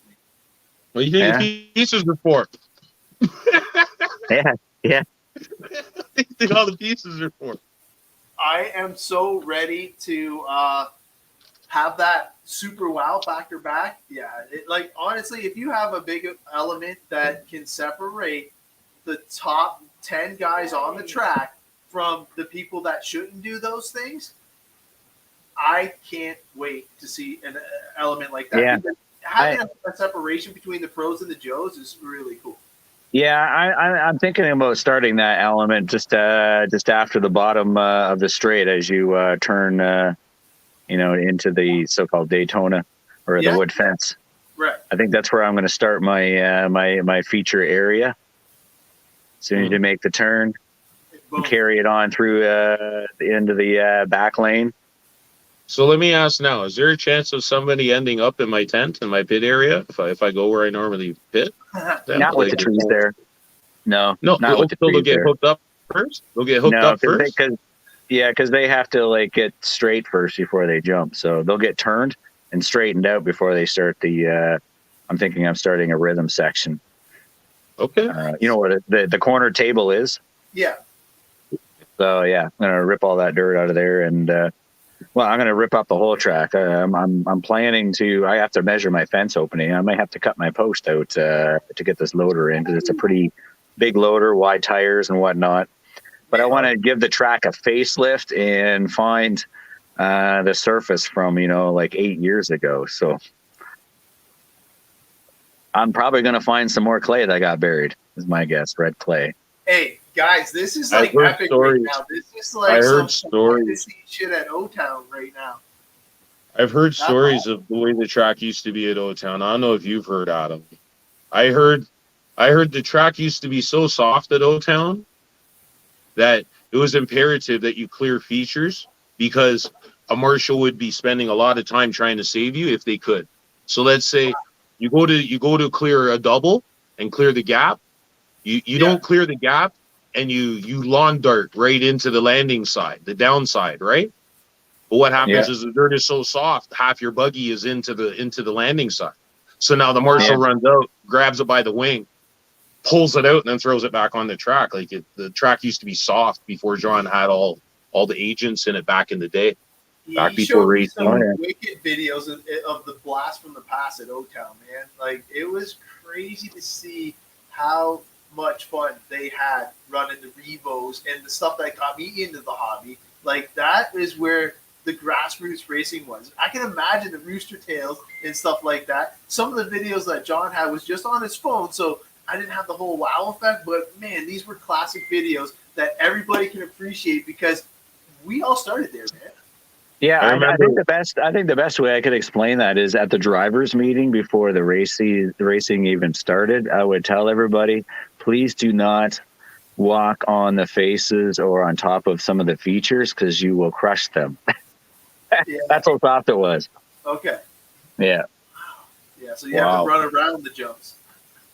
Yeah, more or less. Yeah. I mean, sometimes marshals had to do what they had to do, but yeah, I would see like footprints and everything else and faces and on top. And I didn't pack the track. I just used the tractor, shape things. And it was more off-road for sure. Things would change. Dirt would end up from one lane and maybe 3 or 4 lanes over. Who knows? Like, and tubing would get buried. And it's like, okay, there used to be a tube there, not anymore. Stuff like that, right? It was. Yeah, it was definitely throwing dirt. Yeah. So what was the most popular class back then? Was it like the Nitro Revo, or was there the monster truck class was around then? 8-scale buggy? The monster truck class was already like dead. Because when I did a couple of monster truck classes or races, most I was getting was like 6 to 7. That was it. Okay. Yeah, it wasn't a lot. And generally, they did not. I mean, say we started at 9 or 10, by the time the mains came, I know the one race we were down to 3 because they kept breaking. Yeah. They're not meant for like crazy racing and stuff like that. Just go back. They could be, but I mean, like my Savage was like beefed up. You have to put a lot of money into it to really stiffen them up. So my Savage was like a tank. It may not have been that nimble on the track, but I could sure jump it and land it and crash it and everything else, and it just keep going. Yeah, that was the fun track, of course. Yeah, exactly. Yeah. Bashers Festival. Right. Yeah, man. I started in the backyard on like skateboard ramps and stuff like that with my buddy Jay Martin and stuff, and we had traction slash 4x4s, and we would jump them so far and high, you would have to catch them so they wouldn't break before they hit the ground. Like, it was awesome watching. We were running 3S because the Traxxas back then could take it for a short time, right? And, wow, full set. That was the best. He jumped it onto his garage roof, rode around on his roof, and jumped it off with no landing ramp and stuff. Like, oh my god. So much I think one of the fun classes were the Traxxas Slash with 3 cells running the track. That was a blast. Tons of definitely. Yeah. That is I wasn't racing with you then. I remember running there, my low C 2.0 EU, and the rooster tails coming off of the back. I'd see in the pics were just amazing looking. Just the action shots. You'd go home after a race day and your wife Carla would throw up the pics, or whoever took pics. Gump would take pics. Lots of guys would take pics and say, if you see your friend, tag them. And just the rooster tails coming off of the buggies and the truggies and the dirt off of the wheels while they're jumping and stuff. Just a little explosive. Like even the fence at the bottom of the straight there. I mean, way back then when I did have that fence up, and it was actually pretty straight. It was standing up pretty straight. It wasn't leaning back. It was up straight.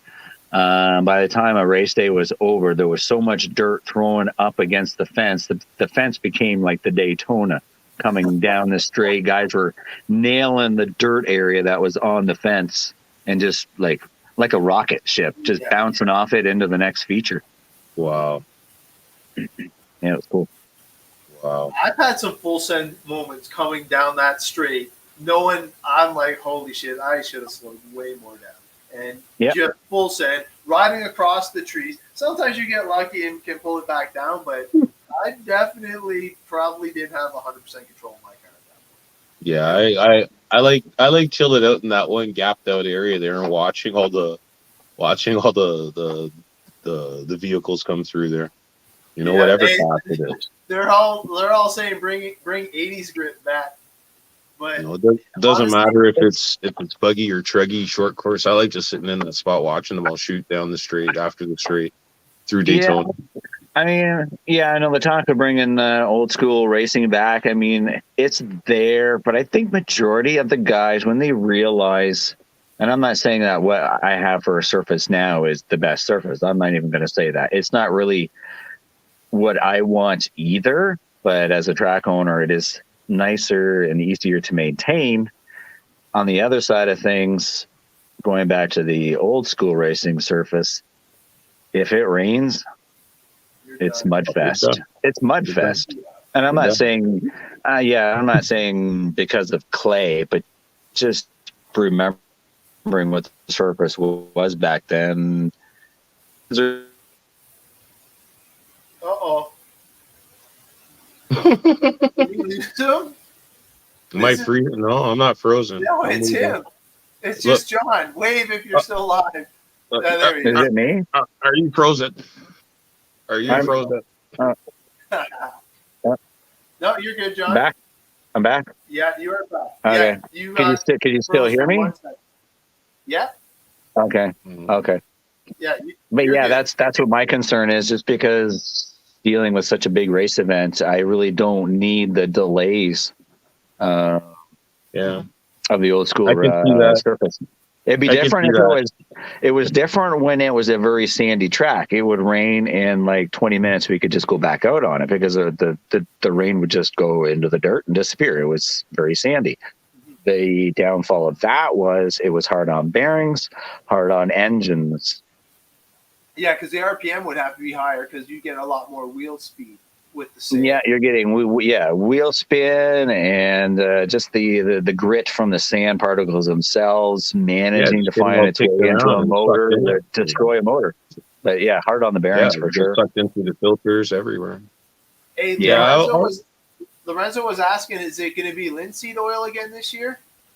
I still want to keep the linseed going, but I'm trying to reduce the amount I use because I don't want the track to glaze up on the surface. I'm trying to get it so that when I apply it, it soaks in deep so it can kind of break up kind of deal, make it more off-roady like.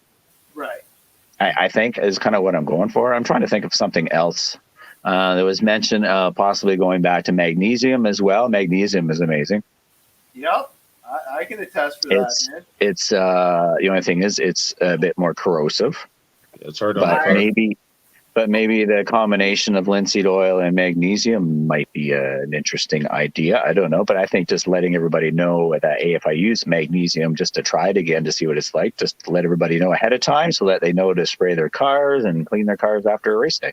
Cal RC would have you covered with that. Look at it's going right now. It's scrolling across. So if you actually have Cal RC, man, magnesium isn't that bad. But the vehicles. Yeah, so the talk of clay, I mean, I've been talking about clay, and it's kind of like, you know what, so much as I would love to, it's a big expense there again for one 18-ton load of clay. It's probably gone up in price. It's probably $1,200 for a load, which will cover a big area of the track. I could make one load do the whole track if I have to. It's just you just put a small layer on the surface and then you till it in. That's the difference between the last time I used clay and now, because I didn't have a tiller. Right. That's why I'm probably going to find strips of clay here and there that I buried years ago. So Yeah. So you could get lucky. See, you get Yeah. a private stash. But yeah, I just need a big piece of equipment to do it because I mean, I can do it with my tractor, but it'll probably take me all day to like strip the track down. Whereas this loader that I'm bringing in should strip the track down in hopefully 2 hours. I can speak from experience that that is a huge statement coming from the Otter. I've Yeah. been at his tracking facility when he was attacking an element with like race day on the line, and Yeah. he got to a point where I was like nervous, guys. I'm not gonna lie. I'm like, there's no way John's getting this done. And slowly but surely, it just started taking shape. And he nailed a back section big double element that, like, remember that, John, when you like Yeah. put it all by the tree? Guys, you don't even understand the work that and effort he put into this day. And to see the master at work was truly a blessing. And guys, if you have the chance to experience it, it's definitely something to Yeah. bestow for sure. Yeah. The best way to I've been experience there. is I've seen it. come on out during track prep day. Just have to message me or I'll let you guys know, hey, I'm working on the track today. You're more welcome to stop out. May not have anything for you to do, but you're more than welcome to watch the Otter in action. It's true, Yeah, man. I've been there. I've done it. I've been there to help, and I've seen him in action. It's just like you said. You know, you're watching him, and you're thinking, "What's he doing?" And then Yeah. It's and like, then you're thinking to yourself, "No, John. Like, why don't you do it like this?" And then you just don't say nothing. You know, you No.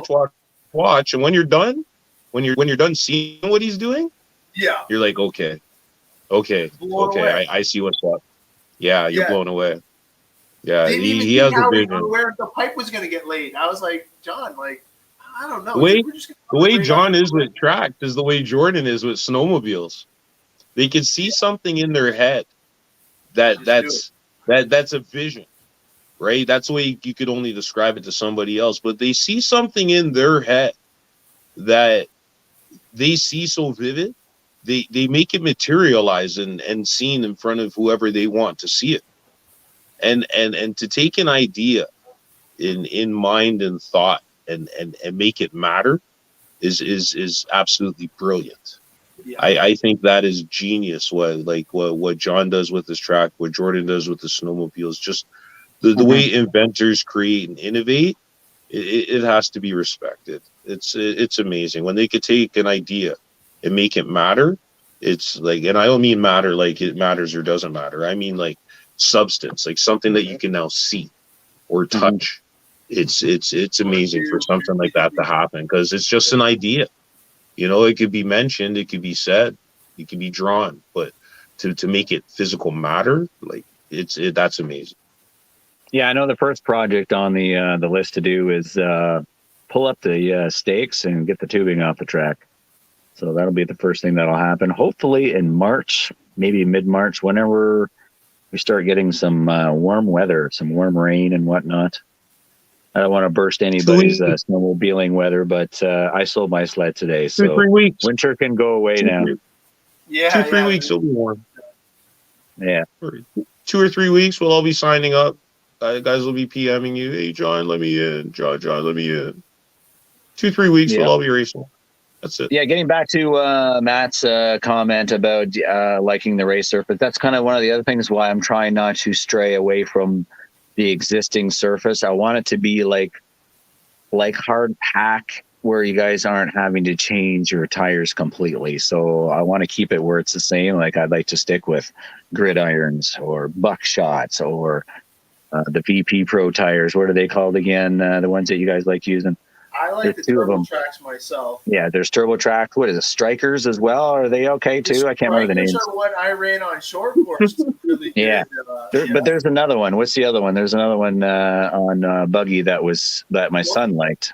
The Cactus, I think, is what one he liked. Or the maybe it was Cactus. Axeman. I think it was Axeman as well. That's I mean, there's so many that have their own little works good here, but not as good in this department kind of deal. They all seem to have their pros. The Axemans were more forgiving for your son, and it was awesome to see him wheel it because we had similar speeds at that time till he just finally smoked me and I couldn't handle it anymore. But at that particular time, when I let him use those tires, they were the most forgiving ones, and I could tell he was stepping away from me once he got that confidence up with that tire. I was like, Yeah, yeah. oh my God. He put a clinic on me that day for Yeah. sure. I was like, oh So- man. Yeah, so I basically have started ordering tires based on kind of the same surface. So I mean, I'm not changing my tire lineup by any means. If anybody else is still sitting on the fence trying to figure out, that's kind of where I'm leading to. I still kind of want to keep it the same, I think is the right thing to say. Just trying to figure out maybe a little easier way of making it happen. Because I mean, you were there, Adam, several times helping with the application and whatnot. And it's a long process. It Yes. really is. Yeah, I mean- I would not want to arm wrestle you. That is for sure, dude. Like, man, this guy's it over was- the top. It was nice breaking out the tractor and sprayer for a change and doing it that way. Yes. So I just had to just squeeze the trigger and I had some like power behind it and it would spray it pretty quick. That was a huge upgrade.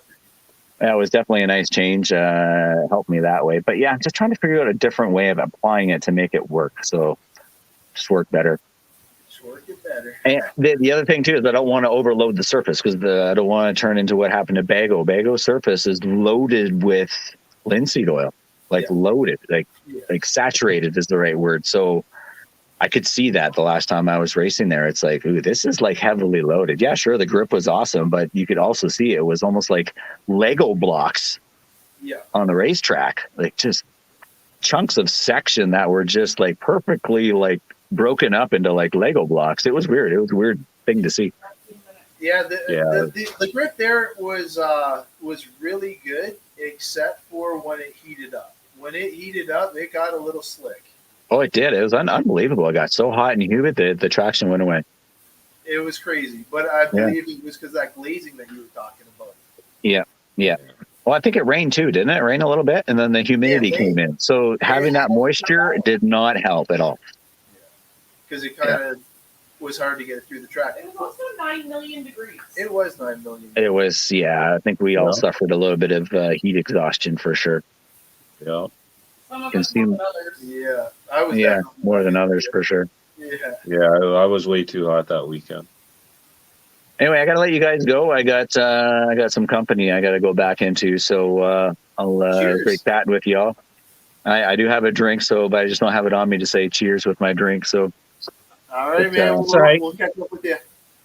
Maybe I see you tomorrow. All right. What do we have going on here? All right, we got ain't broke, don't fix it. Yeah, no kidding. That's not a thing for John. What? Grip, Don't fix it. Don't fix it. That's not a thing for John. Yeah, no, John's always pushing the limit, I think, and I don't know if Jonathan feels that like the effort that he puts into the facility definitely shows, and I'm thankful for what he does for us. Yeah, it's amazing what he does. He takes a lot of time out for us. More time than some guys really understand. That is true, man. It is definitely a passion, and you know what? Being a part of the ride is definitely a lot of fun, and met a lot of cool people because of his yard and his facility, and you know what? That's lifelong memories for sure.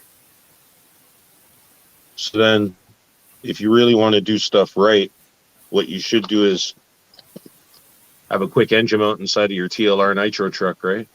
Because you have one inside of you kind of have one inside of your TLR elite buggy, right? Yep. You want everything to be elite, so showing off some stuff, you should have one of these. Absolutely. And it also, the bling bling, it looks good. Heck What yeah, about man. what about the clamping servo top that I decided to have?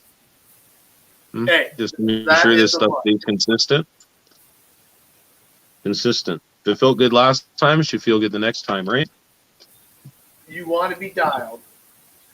We'll talk about dialed. What about the aluminum servo saver? That doesn't come with the kit, but that could go on as an upgrade, right? Yep. Told you lots of stuff I got for this truck. Whoever's driving a truck, beware and just get out the way. So I'm trying to come through fast. Like I said, I'm trying. Man. Even with the aluminum servo horns, you got to make sure that they, are mounted on. We don't have any problems with control. talking And what about servos are you control. running? What's that? What servos are you running, bud? I'm gonna run some of these. I'm gonna run some Spectrum servos this year. Okay. Okay, Nice. I'm a non-team driver as far as me having permission for label to what I want to run. And this year, I want some consistency. I've done some testing with my 10th scale buggy, as some people know, and I'm running a Spectrum servo inside of there, and it's been great. I've run Spectrum servos in the past. I have one in my F1 car. It's been great. I've run them in off-road vehicles, short course, very consistent feel on even on the carpet in tight spots. And I've run lots of other companies. I've run Pro Amps. I've run Futaba. I've run Savox. I've run all sorts of different servos. ProTech. I have some. I have expert servos that are still good. I've tried Power HD. I've run all sorts of different servos.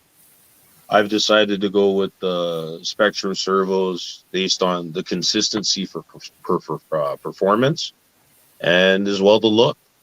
I want my car to look good. Like you said, I might buy some stuff because I like the way it looks. Well, me Yeah. too, right? Absolutely. And I want my cars to look, top notch. I want my pit to look top notch, and I have some new stuff for even my pit. And I'm going with Spectrum servos. I got a high torque one. I got a high speed one. I'm going to run the S6280, S6290. And, if you're interested in, what they look like up close, you can come check me out trackside. You see me there with my nitro truck. Nice. And, yeah, I'm going to be running those, as far as the servo work.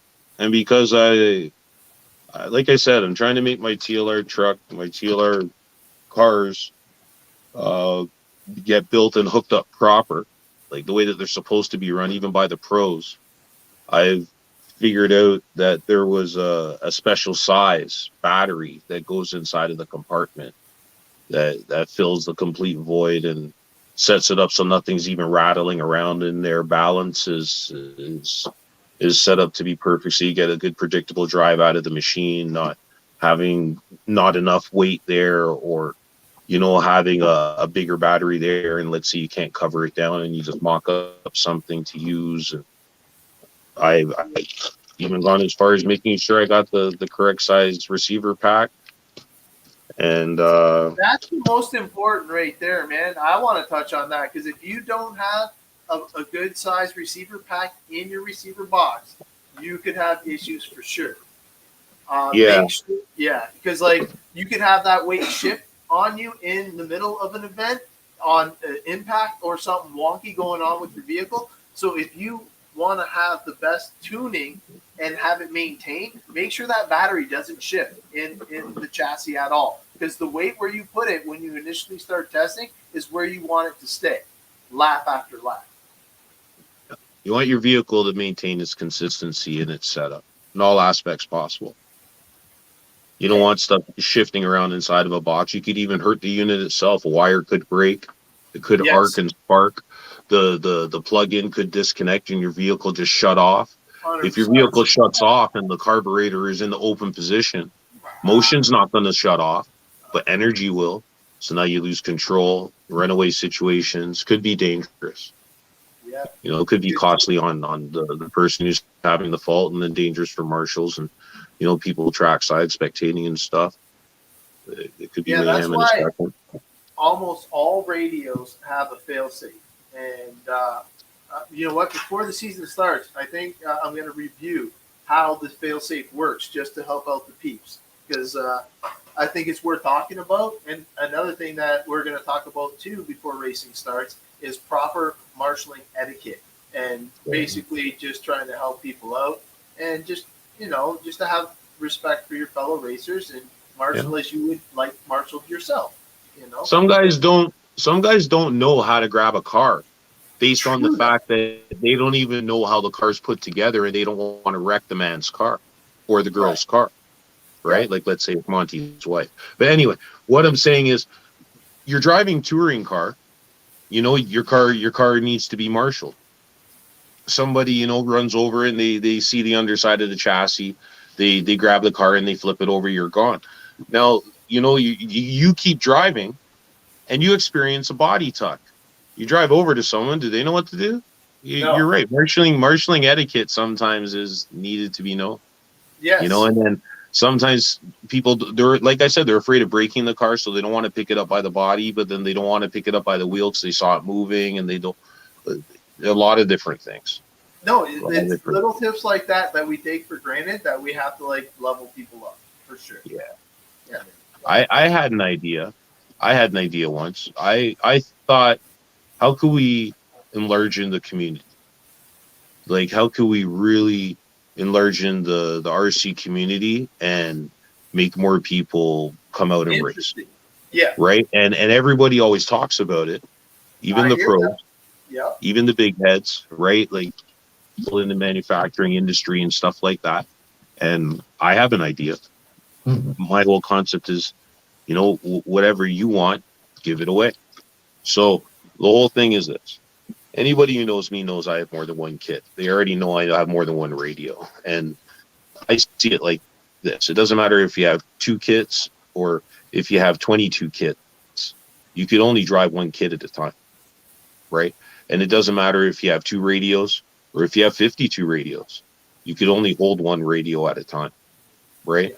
So if you have somebody who's that interested in asking questions or even has an RC that they bash with, and you see that they might want to go to a place where racing is organized and have fun in an area where they could send it and land on a downside where their vehicle doesn't smash apart instead of on a concrete flat bottom, then why not just take that second radio and put it in their hand whenever they're able to spend some time and go out? You know, just mention to them, hey, I'm going to the track. Do you want to go? They're like, sure. You're like, all right, here, drive this. And you put a radio in their hand, pull a car off your shelf, and bring them out to the track, right? And let them experience it for themselves indirectly for free, because they'll pay their guest pass day wherever they're going, right? Whether it be Dork or at O-Town or wherever, you know, RC Clubhouse, here, Spark, right? Or wherever, Meriton, you know, in the on-road community, wherever, you know, Phoenix, and just put a radio in someone's hand. You know, they don't even have a car to go to the place. You know, throw them in your car because you have an extra chair. You know, and say, all right, let's go. And you go right, and it's going to be fun because you can only drive for so long before you get bored driving by yourself. Right. And that's what happens with people that are bashing and they don't even understand there's a community of racers out there that do this together in an organized way. Yeah, if every racer took somebody that they knew that was bashing or interested in RC or keeps asking them questions, and then when you keep answering the questions to them with truth, you keep hearing the responses saying, oh no, but that costs too much. Oh no, I don't want to spend so much. Oh no, but I would buy this instead of that because it costs so much. You know what? Eliminate the cost part and don't make it a problem. Take one of your radios, take one of your extra cars, put it in their hand, right? Take one of your extra batteries because everybody has like 32 of them anyway, claiming that 5 of them are the best on the market. Let them run one of those batteries and bring them to the track. Yeah. Right? In the end, you'll see who really wants to come to the track on their own. And they'll make a decision on their own if they really want to do it. And they didn't even have to pay anything to see. Yeah. That will enlarge in the community. If you have a community of 300 people, it could go to a regular visiting community of 450 in under a month. If you had a community of 600 people, it could boost up over 1,000. Yeah. And people talk to people, right? Word of mouth is one of the best ways to shoot things around. If 10 people are told something, and even 10%, you know, move on it, for sure you're going to see an increase. But it could take 100% of effort from everybody that has a chance to do it.